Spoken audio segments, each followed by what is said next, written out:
Breaking news খবর PDR প্রশ্নপত্র ফাঁসের জেরে দেশজুড়ে বাতিল নিট ইউজি 2026 শুরু হয়েছে সিবিআই তদন্ত। দেশজুড়ে বিক্ষোভে ফেটে পড়েছে ছাত্র সমাজ।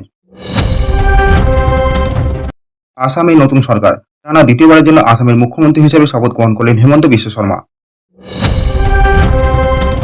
প্রধানমন্ত্রী নরেন্দ্র মোদী সরকারি ব্যয় কমাতে এবং সাশ্রয়ী হতে সরকারি কর্মচারী ও কর্পোরেট সেক্টরকে ওয়ার্ক ফ্রম হোম এর ওপর জোর দেওয়ার আহ্বান জানিয়েছেন। এর ফলে ট্রাফিক ও জ্বালানি খরচ কমবে বলে মনে করা হচ্ছে। আইএমডি আজ উত্তর ও পূর্ব ভারতের 5টি রাজ্যে বজ্রবিদ্যুৎ সহ ভারী বৃষ্টির সতর্কতা জারি করেছে।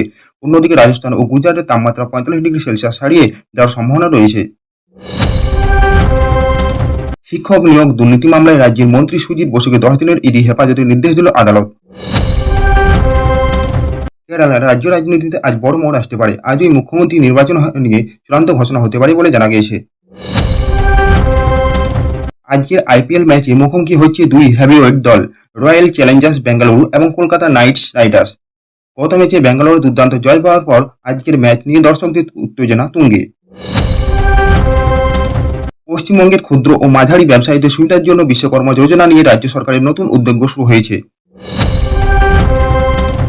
ধর্মীয় পর্যটনকে আরও চাঙ্গা করতে অযোধ্যা ও কাশীর পর এবার মথুরা বৃন্দাবন করিডর প্রকল্পের কাজ দ্রুত শেষ করার নির্দেশ দিয়েছেন মুখ্যমন্ত্রী যোগী আদিত্যনাথ। মে মাসে রাজ্যে প্রবল তুষারপাত ও ধসের কারণে মানালি লে হাইওয়ে সাময়িকভাবে বন্ধ করে দেওয়া হয়েছে। পর্যটকদের সতর্ক থাকার পরামর্শ দিয়েছে হিমাচল প্রদেশের প্রশাসন।